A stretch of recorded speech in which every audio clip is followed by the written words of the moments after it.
Broadcasting from the business capital of the world, this is the Podcast Business News Network. Hey, welcome back, everybody. It is a challenging time.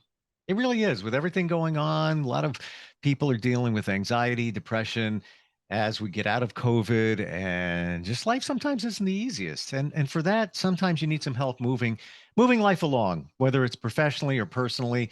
And she's somebody that can help you out with it. And we're going to look a little deeper as to how a life coach can help you. And not only is she a Christian life coach, but she's a certified mental health coach. So a lot of us having some challenges with our mental health as well. So we're going to look at that and kind of break it all down for you. And she's with Insight Life Coaching, and she is Cheryl Hines, and she's back on the program. Welcome. How you doing, Cheryl? Hi, Steve. I'm great. Thanks for having me. It's so good to have you back here. I always enjoy Tuesdays at 1:00. It's great. I enjoy it. So yeah, learned a lot so far and more. And it's like, I'll talk to friends and I'll say, yeah, you know what I was talking about? Cheryl told me this. And I go back to it. Just some of the things we've learned. I know you deal with addiction as one of the things that you help people with, and we learned a lot recently. So today we're thinking about getting right to the coaching aspect of it. Again, you are a mental health coach and also a life coach. How would somebody make the determination to go to see you when it comes to a mental health coach? What are some of the things that you help people with, or people with certain challenges? Oftentimes, as a mental health coach, I would be working with people that have anxiety or worry or even shame, could fall under the mental health arena. My experience, so as a certified, to be certified, I had to take classes. All my classes I took through Light University, which is associated through the American Association of Christian Counseling. So I have, I can't remember how many hours I have under the umbrella of a mental health coach. Okay. So my classes in regards to that were identifying and understanding what the mental health arena looks like, for lack of a better word, what the mental health, what we struggle with, how we struggle with it, why we struggle with it. Let's talk about, for example, this catastrophic earthquake that has taken over 20,000 lives overseas. That's not really affecting you and I, Steve, but yet it's affecting 20,000 families, or the potential of 20,000 people. That is a mental health crisis. Okay. So understanding that these people, or just here, let's bring it closer to home. Michigan, in Lansing, Michigan, last night, there was a shooting and there was a couple deaths. That has impacted Michigan University. That has impacted those students, and it has impacted the faculty and the surrounding people and the families that are involved in this. Okay. That could potentially become a mental health crisis. Okay. So I, as a mental health coach, would come along somebody and would help them unpack those feelings of fear, those feelings of why did this happen? Am I going to be safe? The anxiety that comes with those feelings, the depression that comes with those feelings, the worry that comes with those feelings. So I, as a mental health coach, come alongside them and I help them navigate through some of these places of their lives. Now, I don't diagnose. I can't diagnose. I wouldn't want to diagnose. But I'm taught how to recognize signs of PTSD. So one of the courses I took yesterday was, because I'm continuing my education and I'm taking a biblical counseling class currently. And one of those courses was about trauma and how do you respond, and understanding that when somebody goes through trauma, like the shooting at the college yesterday, the university, understanding how do I come alongside them and recognizing that people have PTS, okay, post-traumatic stress. Within 30 days, normally that PTS subsides, or for some people it continues to go into PTSD. But I don't diagnose the post-traumatic stress disorder. I could help them understand that post-traumatic stress and help them understand why they're having it, and then follow along with them in helping them reevaluate, helping them understand, helping them navigate through the trauma that they have experienced. So many people with addictions have not necessarily PTSD, but they have the anxieties. They have the worry. You know, there's such a thing as called fight or flight. Mm-hmm. And so we either are going to stand up and fight, or we're going to flight. We're going to run. Helping understand, as a mental health coach, helping people understand, why are you running? What are you running from? Why are you running away? Instead of staying in that spot and helping them understand that they're safe, helping them understand that it's okay, that they don't have to run anymore, that the people that are around them are safe. So that's where I come along. Now, before I can do that, Steve, I have this quote. I don't know where I got this quote, but it's called, it's building a bridge of trust that can bear the weight of truth.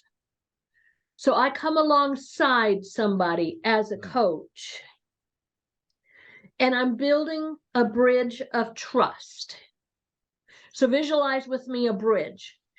We all drive over bridges many times, and we don't think about whether this bridge is going to hold us or not, whether we're walking across a bridge or whether we're driving across a bridge. Some people do. Some people do, though. You could be walking in the city and go over one of those ventilation grates. And some people, I'm not walking on that, you know, that could cave in. So I guess kind of the same thing. Yeah. So building that bridge of trust that can bear the weight of truth. So I come alongside of them and I'm building a bridge of trust. So it doesn't happen overnight, you know. Even in Celebrate Recovery, we tell people, come back 4 times. Don't just assume after the very first meeting that this isn't for you. And it's the same way for me as a mental health coach. Let's do this for a month. That's why many coaches have somebody sign a 3-month contract, because it's in that 3 months that they're building that bridge of trust where they can then bring it so that they can bring out truth. Now, as a coach, I'm not a counselor. So as a coach, I ask a lot of questions. I'm really good at asking questions. One of the things I love to do with people anymore now is, in honestly, like 14 years ago, I was terrified of people that were tattooed all over the place. Now I walk up to somebody and ask, can you tell me what your story is with your tattoos? That's like huge opening, building that bridge of trust so that I can help them unpack. And that's what I do. I ask questions. I ask, so tell me about your day.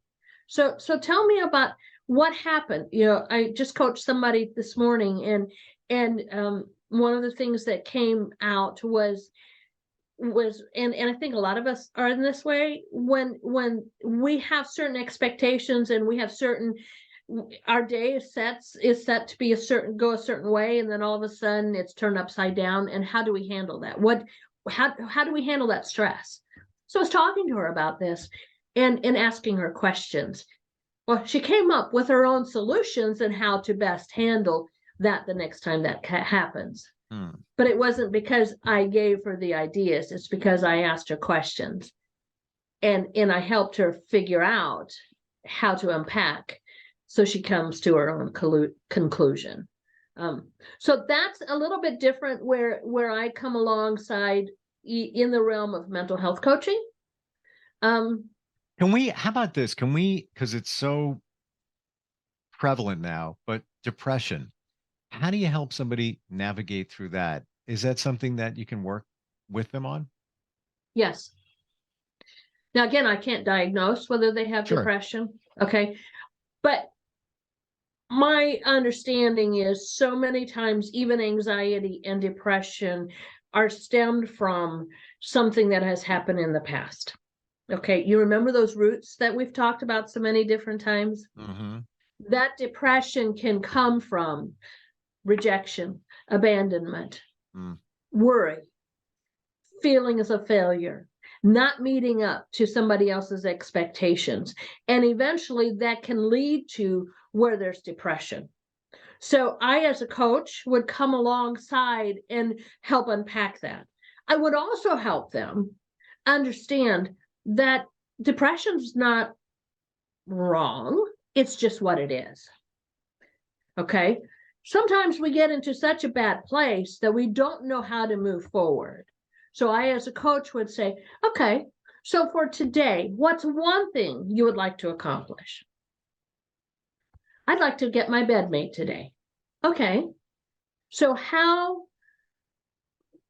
can you do that?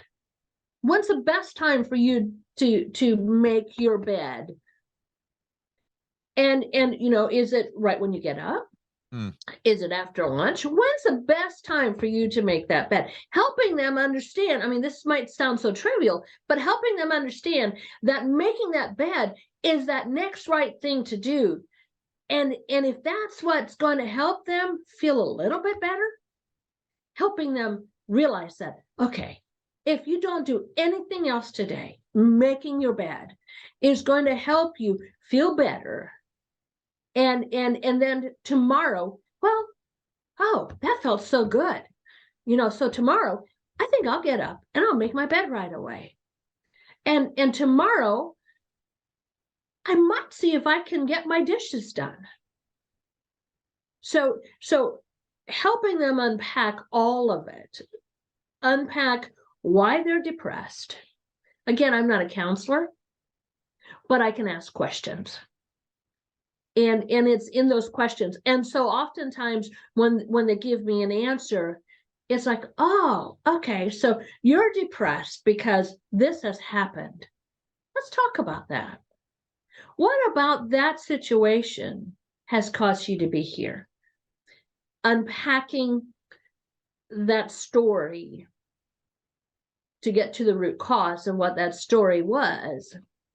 And then there's freedom. That depression is no longer keeping them captive. It's those chains are broken off and they can walk in a different way.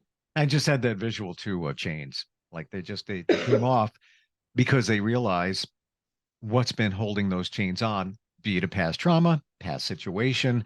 But yeah, I know people that deal and have dealt with depression. And I know what, like you said, it sounds trivial, but that littlest thing of just taking a shower. That was the Yeah. daily accomplishment. That's what it was. I friends that hate when I say this, but it is what it is. You can't change it. You have to work through it, and it is what it is. Yeah. You took a shower today, great. Yeah. You met your goal, and that is what it is. So maybe tomorrow, Right. maybe two goals, whatever that is. Right. On the mental Yeah. health side, how does that? And I know we've talked about it before, but I'm just before we get into Christian life coaching, the difference between a therapist and a mental health coach. A lot of people will go to a therapist for depression. I guess we'll center on that for a moment. And when it comes to a coach to help them with that, how does that differ? How is that the same? So a therapist can diagnose them. A therapist can give them ideas and suggestions. I, as a coach, once I have established that trust factor with them, then I can say, okay, what do you think about trying this? What do you think about doing this piece of homework? Whereas a counselor can look at somebody and say, well, you need to do this, this, and this, and so this is going to help you. So I, as a coach, I just come alongside of them and I'm walking the journey with them. Okay. the schooling that I took for coaching was through Professional Christian Coaching Institute. And Christopher McCloskey was actually a clinical psychologist. I mean, he was a counselor. And he decided he wanted to become a coach because he found out that coaching was a lot more successful than counseling. So, and one of the big differences from me as a coach to a counselor is I have education, I have knowledge, but I don't have the degree, which is why I can't come alongside and say, well, I'm diagnosing you with this and you have to go take these. You go to the, I'm writing you a script and you go get this med at the doctor's office or at the, the pharmacy. So it's understanding, it's asking those questions and intuitive listening, really intuitive listening to what they're saying, how they're saying it. And then in that intuitive listening, saying, oh, what I've heard you say is that pink elephant in the middle of the room has caused you depression. What about that pink elephant is causing you depression? And then them saying, well, it bothers me. Okay, what about that pink elephant is bothering you? Well, it stinks. Okay, so the elephant stinks. Is there something you can do about the elephant that stinks? Sure. Okay, what would that be?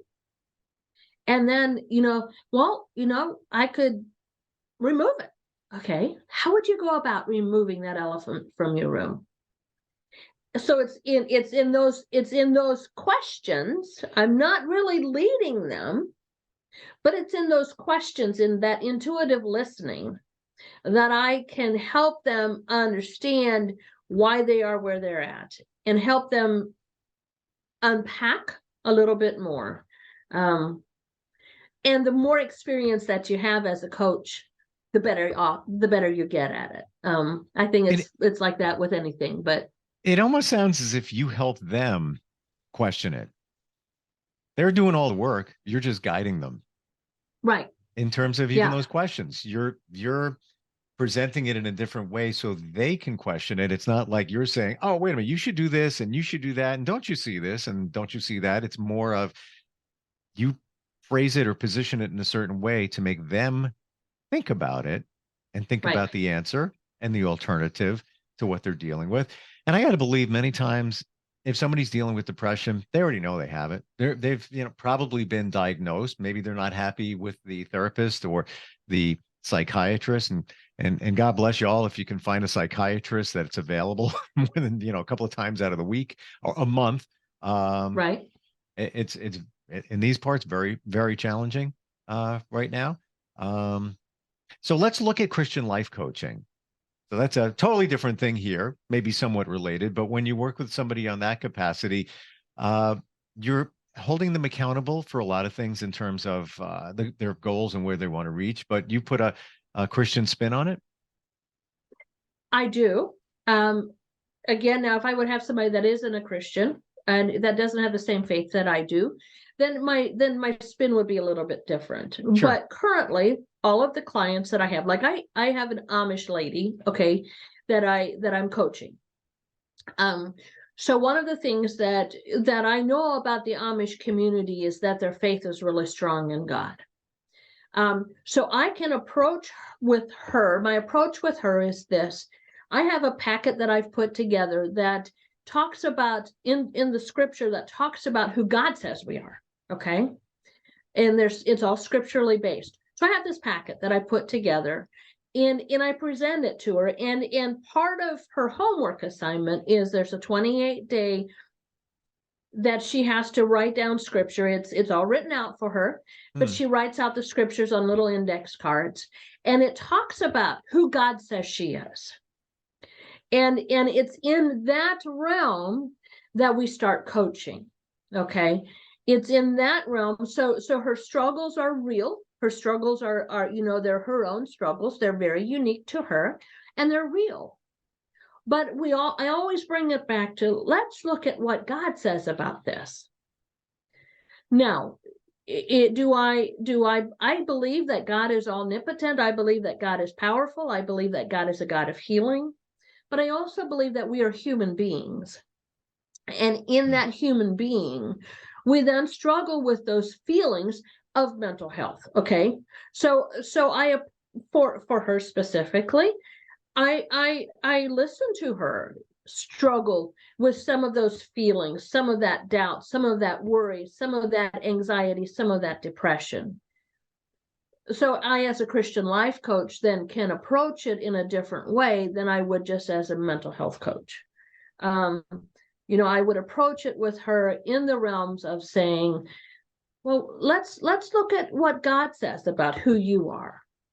And so I build her foundation is built then on the identity that she has in Christ. And then from that point, we can unpack some of these other pieces of her life that are broken. And we can figure out how to invite God into that space. We can figure out how to think differently. We can figure out how to look at a glass half empty or half full instead of half empty. We've talked about that before too. So it's they're two different things, but yet they blend together depending on who I'm coaching and how I'm coaching and what I'm coaching them around. For this Amish lady, it's very specific to her and her story and her family story. And so I coach specifically around that family dynamic, that concern that she's brought to the table. And I help her understand, okay, your husband might look at it differently. He's a man. He might not understand why you're feeling this way. He might not understand why you're thinking this way. So how can you respond to him in a way that is kind, but yet you're standing up for yourself. You're standing up for how God has made you. I told her last week, I said, you're the queen of your castle. Your husband's the king. You're the queen of your castle. What do you know about royalty? God says we're fearfully and wonderfully made. God says I'm a daughter of the king. If I'm a daughter of the king, and if she's a daughter of the king, that means I'm loyalty. Am I going to hold my head down low, or am I going to hold my head up high? So I approach it in that way then, which like I said, it's the same way, but it's different. Even if you factored out the Christian part of it, that's the truth. You are the queen of your castle, and right. A man could be the king of his castle, and it's your job to reign, in terms of what you do and your values and your morals and all of that. It's cool connecting it to Christianity, but what you're saying is very empowering, very empowering.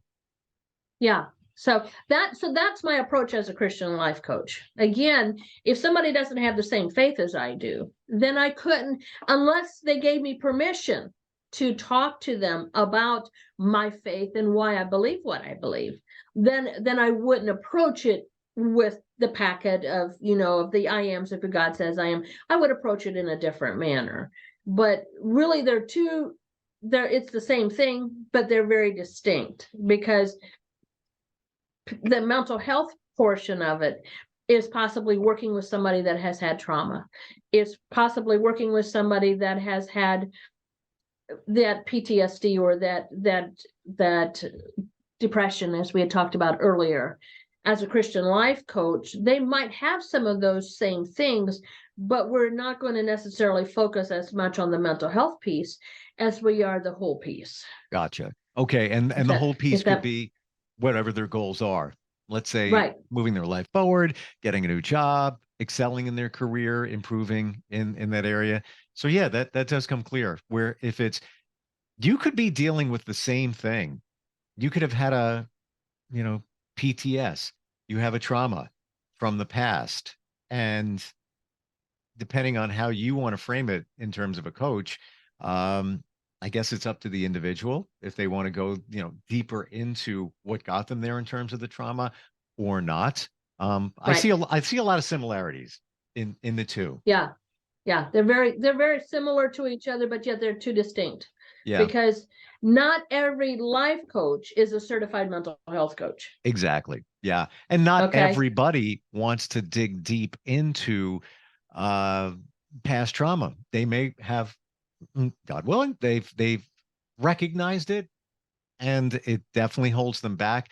But maybe they don't want to go there as much. Maybe they've already Right. done that with a therapist, and they want to take a more forward approach instead of going back and Right. talking about it. Right. Yeah. And so as a life coach, that, I mean, because my niche is so much the addictions part of it, but Mhm. even in that addictions part of it, as a life coach, they might have had 10 years sobriety. Okay. But they still struggle with some of that mindset. They still struggle with possibly, well, how can I move forward out of this place I'm at? And so helping them set those goals, helping them set those achievements, helping them look at the possibilities of a different career move. So it's so vast, but again, it comes back to building a bridge of trust so that they can bear the weight of truth. So it's all interwoven inside of each other, and yeah, some people might have dealt with all of that stuff. They just might need a coach that comes alongside of them and say to me, Cheryl, I don't like my job right now. Okay, well, how would you like to move forward from this? Would you like to learn how to like your job? What do you want to talk about? Or, well, I'd really like to know how to move forward into making a different career choice. Sure. Okay.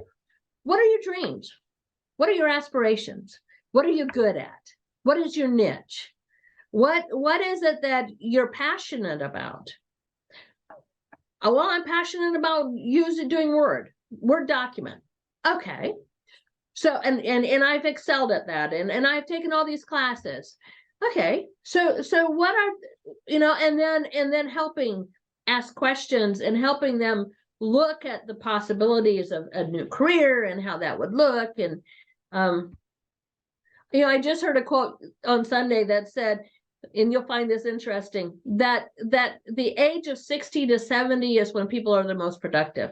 60 to And 70? then, yeah. And then 70 to 80. And then 50 to 60.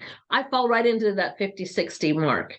I found that very interesting. So if a 60-year-old comes to me and says, my life is over, and I don't know what to do, nobody's going to hire me, I'm so close to retirement. Let's pause. Let's process through this. What's truth? What's a lie?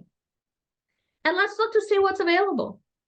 Let's look to see where your niche is, and then move forward from there. So absolutely. And you know what? Everybody has these perceptions like, well, reach a certain age, there's nothing left for me here. No, but that's where you come in to show them. It's almost like watching a TV show in a different camera angle. Wait, have you looked at it over here? What about from up here? What about from this side over here? There's a lot going on. Yeah, that perception that my best years are ahead, and I know it.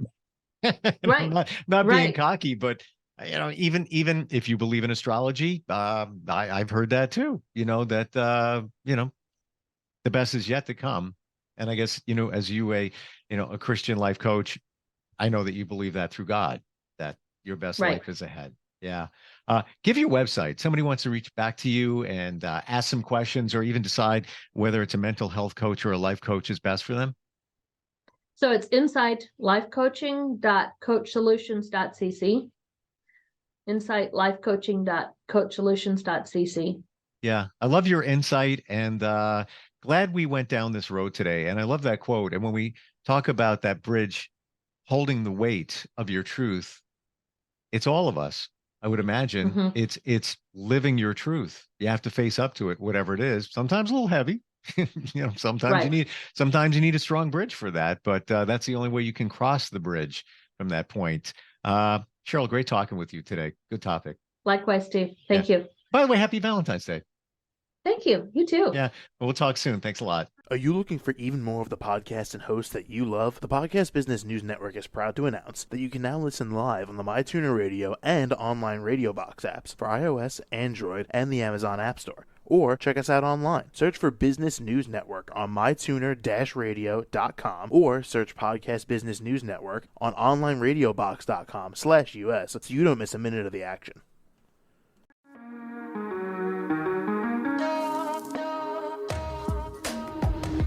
Broadcasting from the business capital of the world, this is the Podcast Business News Network. For nearly 2,000 severely injured veterans, everyday life has become filled with barriers. Day-to-day simple tasks can become pretty daunting. I have to carry my chair up 2 flights of steps or have somebody do it for me. What scares me the most is just the falling. When I'm struggling with my house, I think, to have that one great barrier just knocked down, it's crucial. Home for Our Troops is a wonderful nonprofit that builds a Mortgage-free, fully adaptive, handicap-accessible house. And there's no catch. It'll be our very first home that we've ever owned. This is a game changer. This is where your life begins again. We need you to join us in completing this important mission. Please visit hfotusa.org and help build homes and rebuild lives. Because of you, everything's going to be okay.